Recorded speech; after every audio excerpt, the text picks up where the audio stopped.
이것은 한때 난닝 전역을 충격에 빠뜨린 끔찍한 살인사건입니다. 20살간 넘은 세 자매가 하룻밤 사이 흔적도 없이 사라졌고 결국 참혹하게 목숨을 잃었습니다. 경찰은 2달 동안 수사에 매달려 3천여 명을 조사하고 현상금 2천만 원을 내걸었지만 정작 범인은 바로 곁에 있었습니다.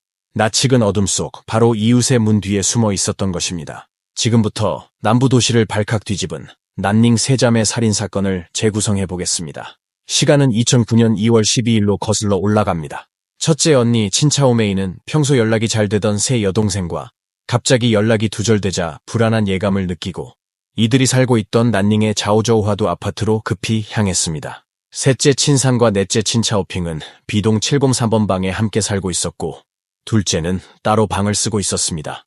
하지만 아무리 문을 두드려도 인기척이었고 아파트는 이상할 만큼 조용했습니다. 경비실은 경찰 동의 없이는 문을 열 수 없다고 말했고 친차오메이는 어쩔 수 없이 그날 밤 곧장 파출소로 달려가 도움을 요청했습니다. 사실 네 자매는 난닝에서 함께 옷가게를 운영하며 사업이 잘 되어 곧 2번째 매장 오픈을 준비 중이었습니다. 삶은 막 안정을 찾아가고 있었지만 그날 이후 모든 것이 무너져 내렸습니다. 2009년 2월 10일 정월 대보름 다음 날 자매들은 부모님 댁에서 함께 모여 정을 나눈 뒤 각자 집으로 돌아갔습니다. 다음 날 막내 친차오핑은 아버지를 병원에 모시고 가며 가게 인테리어 상황도 함께 확인할 계획이었습니다. 하지만 그 모든 계획은 끝내 이루어지지 않았습니다. 2월 11일 이른 아침 친씨 아버지는 세 딸의 휴대폰이 모두 꺼져 있는 걸 발견하고 불안에 휩싸였습니다. 당시 광저우에서 옷을 떼러 가 있었던 첫째 친차오메이는 소식을 듣자마자 밤새 달려와 난닝으로 돌아왔습니다. 옷가게는 굳게 닫혀 있었고 자매들은 온데간데 없었습니다. 그녀는 곧장 자오저우하도 아파트 7봉 3호로 향했습니다. 혹시 가스 중독 같은 사고가 난 건 아닐까? 의심한 그녀는 경찰에 즉시 문을 열어달라고 요청했습니다. 현관문이 열렸을 때 방 안은 의외로 정돈된 상태였습니다. 현금이며 생필품이 책상 위에 그대로 놓여 있었고 신분증과 은행카드도 손대지 않은 채 있었습니다. 발코니 구석에는 둘째가 남긴 것으로 보이는 아직 빨래되지 않은 더러운 옷가지들이 그대로 있었습니다. 경찰은 혹시 급한 사정으로 외출했을 가능성을 제기했지만 집 안에는 어떠한 몸싸움의 흔적도 없고 그저 평범한 외출처럼 보였습니다. 하지만 큰언니는 단호히 말했습니다. 우리 자매들은 사이가 너무 좋았어요. 셋이 동시에 연락 두절될 리가 없습니다. 모든 휴대폰이 꺼져 있고 단 한 통의 연락도 없는 상황인데 이는 절대 정상적인 일이 아니었습니다. 결국 경찰은 실종 사건으로 정식 수사를 시작하게 됩니다. 그러나 당시 해당 아파트 단지와 엘리베이터에는 CCTV가 설치되어 있지 않아 세 자매의 마지막 행적은 베일에 가려졌고 사건은 미궁 속으로 빠져듭니다. 이후 친차오메이는 경찰에 또 다른 단서를 제공합니다. 동생들이 가끔 클럽이나 술집에 간 적이 있어요. 경찰은 즉각 나이트클럽과 유흥업소를 중심으로 전방위 수색에 들어갔지만 아무런 성과가 없었습니다. 그 시절엔 인터넷이 널리 보급되지 않았던 탓에 사람을 찾는 방법은 지극히 원시적인 수단에 의존할 수밖에 없었습니다. 전단지를 붙이고 신문사에 뛰어다니며 방송국에 출연해 도움을 호소하는 것뿐이었습니다. 그렇게 온갖 방법을 동원했지만 세 자매의 행방은 묘연했습니다. 그리고 드디어 그 비보가 들려왔습니다. 2009년 2월 16일 오후 난닝시 량칭구의 두 노동자 정모와 사모가 양광신성 단지 뒤편 산자락을 지나다가 하수구에서 코를 찌르는 악취를 맡았습니다. 냄새를 따라가 보니 부풀어 오른 비닐봉지가 하나 있었고 표면에는 선혈 자국이 번져 있었습니다. 두 사람은 즉시 경찰에 신고했습니다. 경찰이 도착해 봉지를 열어보니 놀랍게도 인체 훼손 잔해가 들어있었습니다. 수색이 진행되면서 산기슭 주변에서 같은 종류의 봉지 8개가 추가로 발견되었고 모두 시신 조각들로 가득 차 있었습니다. 현장은 즉시 봉쇄되었고 사건은 급속히 중대 범죄로 번졌습니다. 3명의 여성 시신이 토막나 버려진 참혹한 사건에 난닝시 전체가 충격에 휩싸였습니다.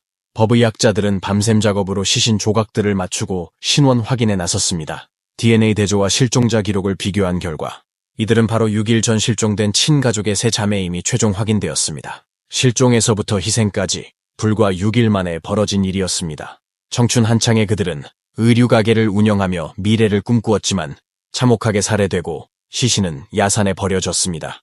이 사건은 난닝에서 매우 드문 다중살인 및 시신 훼손 사건으로 사회에 큰 충격을 주었고 언론도 대대적으로 보도했습니다. 광시공안청은 이 사건을 2009년 최우선 감독 사건으로 지정해 신속하게 수사에 돌입했습니다. 난닝시 공안국은 2월 16일 특대살인사건 전담반을 꾸려 매우 냉혈하고 교활한 범인과 맞서 싸웁니다. 전담반은 먼저 사건 현장인 가주 화두단지 7봉3호로 돌아갔습니다. 이전에는 단순 실종 사건으로 처리되어 현장이 봉쇄되지 않았고 많은 사람이 드나들면서 현장이 훼손되었습니다. 그럼에도 5명의 형사 기술 요원은 실내에서 닦인 혈흔을 발견했습니다. 혈흔은 소파, 화장실, 그리고 운동화 한 컬레에서 각각 확인되었습니다. DNA 대조 결과 모두 친가 세 자매의 혈액으로 확인되었습니다. 경찰은 이를 근거로 7봉3호가 최초 사건 현장임을 추정했습니다. 특이한 점은 현장에 싸움이나 강제 침입 흔적이 없다는 것입니다. 이는 피해자가 아는 사람의 유도에 따라 경계를 풀었음을 뜻합니다. 범인은 범행 후 청소와 위장을 했을 뿐 아니라 9개의 시체 가방을 여러 번에 나누어 아파트 내에서 옮겼는데 이는 범인이 환경에 익숙하고 매우 강한 심리적, 체력적 능력을 가졌음을 보여줍니다. 경찰은 3가지 익숙함을 제시했습니다. 아는 사람, 익숙한 길, 익숙한 생활 리듬. 시체, 가방 운반 과정을 추적하기 위해 수사관들은 가구별로 방문 조사를 진행했습니다. 단지 내에는 CCTV가 없어 목격자가 없었고 잦은 방문으로 주민들이 긴장하며 소문이 퍼졌습니다. 사건은 한동안 교착 상태에 빠졌습니다. 현장 증거는 제한적이었고 주민들의 제보도 끊기면서 잔인하고 냉혹한 범인은 마치 사람들 사이에서 사라진 듯 보였습니다. 세 자매는 아름다운 외모의 외향적인 성격이었고 특히 두 동생은 사교적이어서 난닝의 여러 클럽과 바를 자주 드나들었습니다. 그들은 수십 장의 회원 카드를 가지고 있었습니다.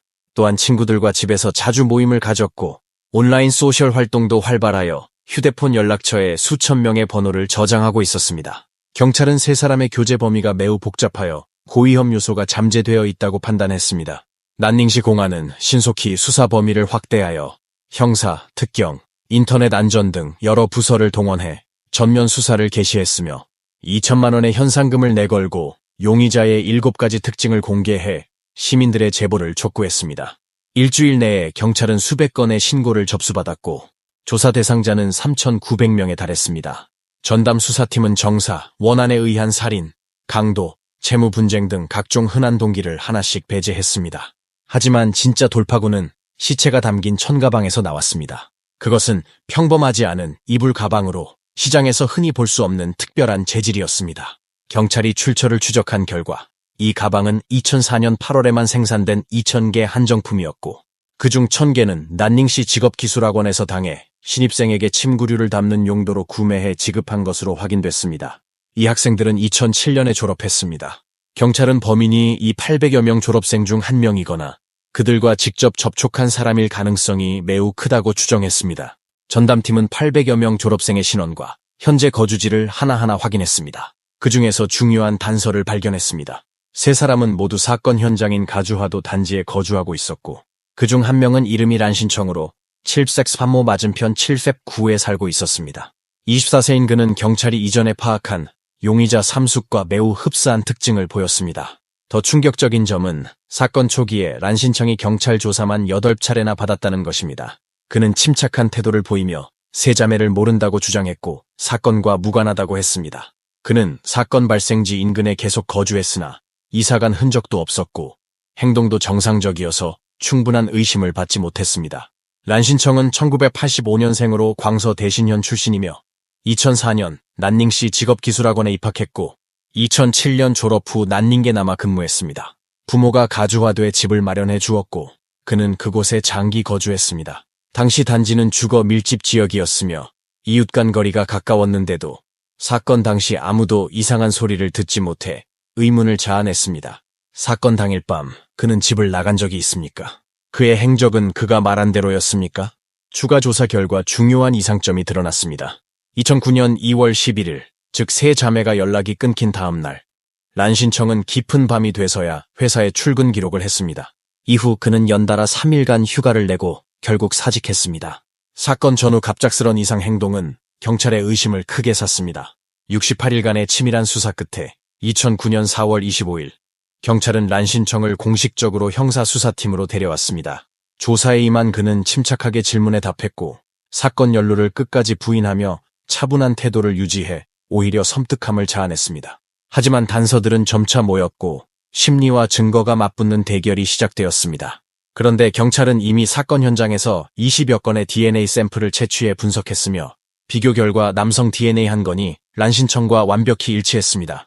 이어 그의 집 화장실에서도 세 자매의 혈흔이 발견되어 결정적 증거가 되었습니다. 증거 앞에서 란신청은 결국 무너져 살인과 시신 훼손의 전 과정을 자백했습니다.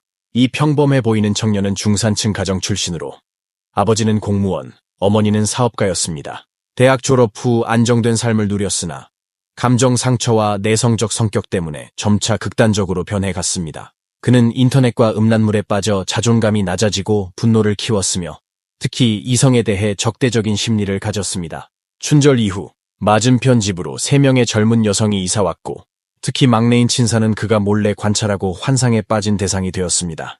오랜 억눌림 끝에 욕망과 폭력 충동이 폭발했습니다. 그는 범행을 계획하기 시작했습니다. 칼, 테이프, 로프, 최루 스프레이를 준비하며 기회를 노렸습니다.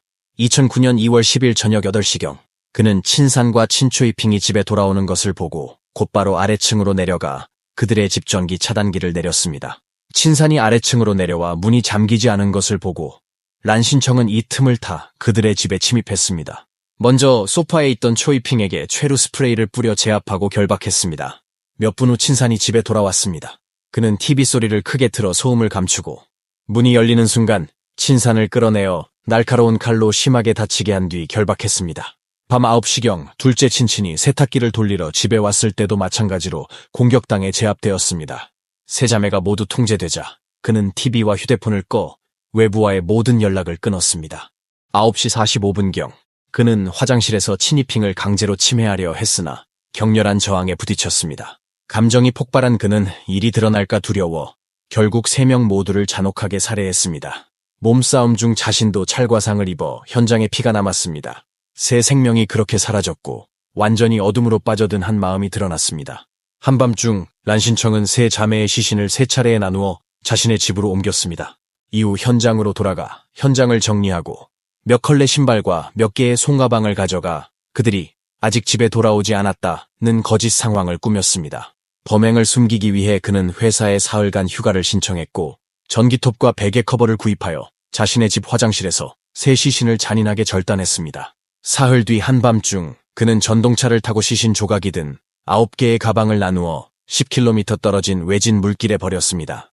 며칠 후 가방이 지나가던 사람들에게 발견되며 끔찍한 진실이 세상에 드러났습니다. 사건 기간 동안 란신청은 경찰에 여러 차례 불려가도 침착함을 잃지 않았습니다. 혼란을 틈타 대학 시절 연인과 다시 만나기도 했으며 겉으로는 밝은 모습이었지만 내면은 독사와 같았습니다. 그는 자신이 완벽하다고 생각했으나 한 개의 특별한 천 가방 때문에 결국 용의자로 지목되었습니다. 2009년 6월 23일 난닝시 중급인민법원에서 이 사건에 대한 공개 재판이 열렸습니다. 란신청은 공소 내용에 대해 일관되게 냉담한 표정을 지었고 전혀 반성하는 기미를 보이지 않았습니다. 검찰 측은 그가 성격이 고립되어 있고 감정적으로 상처를 받아 심리가 점점 왜곡되었으며 오랫동안 이웃에 사는 세 자매의 생활을 탐내다 결국 잔인하게 살해했다고 지적했습니다. 변호인 측은 정신감정을 신청하며 그가 오랜 기간 음란물에 빠져 있었고 정신장애가 있을 가능성이 있다고 주장했습니다. 그러나 법원은 검찰 측 의견을 채택했습니다. 란신청의 진술과 행동을 근거로 볼 때 범행 당시 그는 명확한 사고와 분명한 목적을 가지고 있었으며 완전한 형사 책임 능력이 있다고 판단했습니다.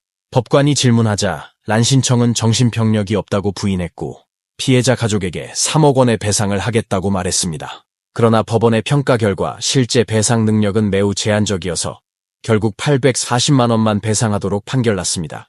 7월 3일 1심 선고에서 란신청은 고의살인죄로 사형을 선고받고 정치 권리를 영구 박탈당했습니다. 그는 법정에서 즉시 항소하며 이상한 말을 남겼습니다. 나는 지능형 두로 빨리 나와서 내가 살인범이 아니었음을 증명하고 싶다. 이 발언은 사회에 큰 충격을 주었습니다. 2009년 11월 6일 광시고등법원은 원심을 확정했습니다. 2010년 7월 22일 란신청은 법에 따라 사형이 집행되었습니다. 사건은 종결되었지만 세상에는 여전히 의문이 남았습니다. 왜 출신이 좋은 교육도 잘 받은 정신병력도 없는 젊은이가 이렇게 극단적인 길을 걸었는가?